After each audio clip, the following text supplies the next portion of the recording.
शाम होते ही गांव में अफरा तफरी मच गई। ठीक 7 बजते ही डरावनी घंटी बजने लगी। सभी लोग जल्दी जल्दी अपने अपने घरों में घुसने लगे। इसी गांव में रहता था राइस्टार और उसकी छोटी बहन पीहू। माँ बाप बहुत पहले ही गुजर चुके थे। राइस्टार ने पीहू से कहा, पीहू दरवाजा और खिड़की बंद करके रहना जब तक मैं वापस ना आ जाऊं।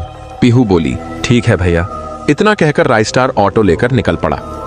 इधर पीहू अपने कपड़े समेट रही थी, तभी उसे एक अजीब सी अलग तरह की आवाज सुनाई दी। पीहू डरते हुए बोली, आप कौन हैं अंकल, और आपका शरीर ऐसा क्यों है? उसने धीरे से जवाब दिया, अरे गुड़िया, मैं तो तुम्हें चॉकलेट देने आया हूँ, बाहर आओ। पीहू ने डरते हुए कहा, नहीं, भैया ने मना किया है बाहर जाने से। वो अजनबी डरावनी मुस्कान के साथ बोला, गुड़िया चॉकलेट ले लो, कुछ नहीं होगा।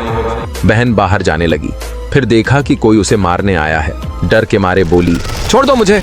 शैतान हंसते हुए बोला, मरेगी आज। फिर उसने खंजर से वार कर दिया। बहन जमीन पर गिर गई। वह शैतान हंसते हुए गायब हो गया। सामने के घर से एक बच्चा यह सब देख रहा था।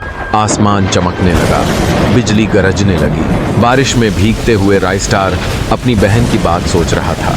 तभी उसे घर के सामने एक लाश दिखाई दी। पास जाकर देखा तो वहीं उसकी बहन मरी पड़ी थी। राइस्टार चीखते हुए रो पड़ा। अब उसकी आंखों में आंसुओं की जगह गुस्से की आग जल रही थी। वह गांव वालों को चीखते हुए बुलाने लगा, कौन मारा है? ये किसका घिनौना काम है?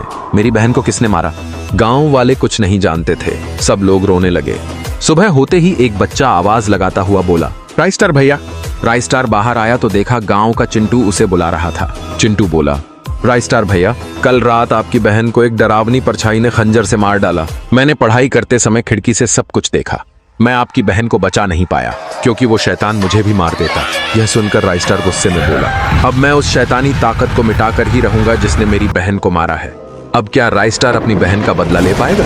और वो कौन थी जिसने राइस्टार की बहन को मारा? अगले एपिसोड में आएगा पार्ट 2। देखना चाहते हो तो कमेंट में यस लिखो।